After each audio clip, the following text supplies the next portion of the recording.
Nice to talk to you, Lee. We're going to crack straight on. Vicky Yobera, said it right this time, is in the venue, and we're going to get her on, so please welcome Vicky Yobera! Should I stay or should I go now?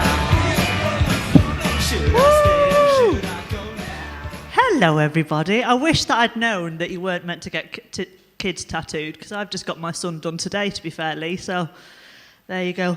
But yeah, hello. It's so lovely to be here and not over Zoom. I know some of you are wondering, like, she's got legs. And if you wonder if I do walk a bit wonky, it's because I've had a wax today. So if I'm walking like John Wayne, that's why. I did ask them if I could take my pants off to show you, and they said no.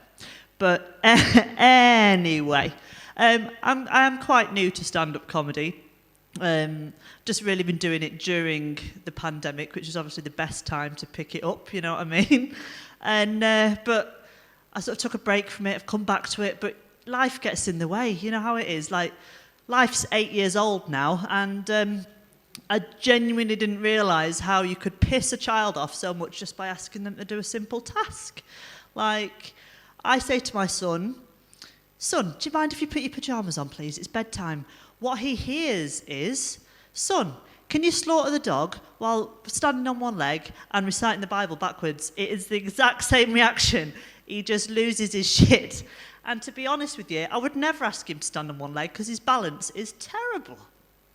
But anyway, yeah, so I am a mum, and it's been an experience. Obviously, I was a bit naive going into becoming a mother. I thought, like, I've watched Coronation Street. I thought that was how it is, but it's not. You can't just let your kid run feral and fucking let them shag whoever they want and fucking end up on drugs and God knows what else.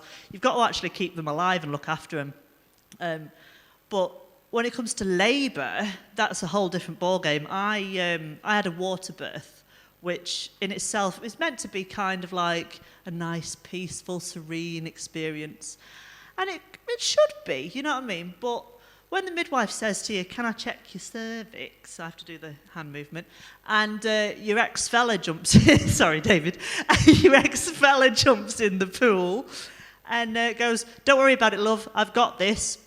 And I quote, "I've birthed cows before." Yeah, you know you're in for an experience. But Steve, my fella at the time, was not impressed with that. I'm like introducing them like a really budget Bridget Jones's baby. It was fucking terrible. But anyway, long story short, after a lot of mooing, my son arrived. All £9 of him. Woohoo! You know, because it's a team effort. Obviously, we did it. Yay! And I'm crawling out of the birthing pool looking like the kind of Bond girl that you'd ordered off Wish 2 weeks ago. And the midwife passes my son to me and goes, "Don't look back." And I was like, oh, you know what I mean? That's really poignant. That's beautiful. And I wish I'd listened to her, to be fair, because some things you just can't unsee.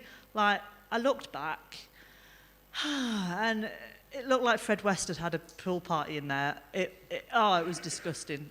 There was shit, there was blood. I think my fallopian tubes and vagina were bouncing along the top of the water. I just told the midwife to bag it up and burn it because I am not using them ever again. But yeah, obviously, we've all been stuck in the pandemic and we've all been homeschooling. If you've got kids, I know a few of you probably do.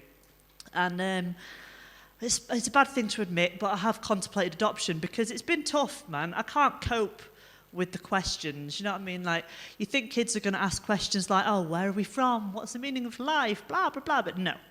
My son asks questions that everyone wants to know the answer to, which is, "Mummy, why do goats have beards?"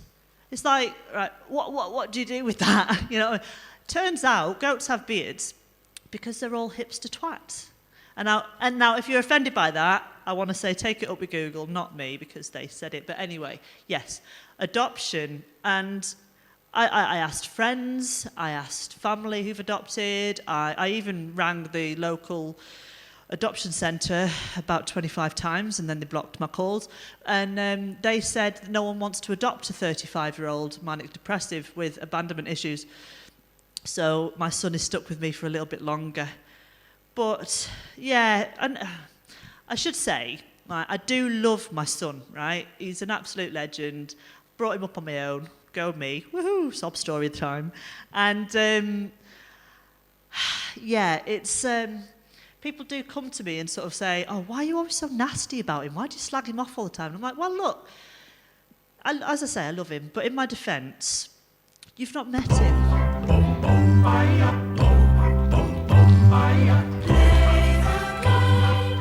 Nice one, Vicky! Vicky, you're better, everybody!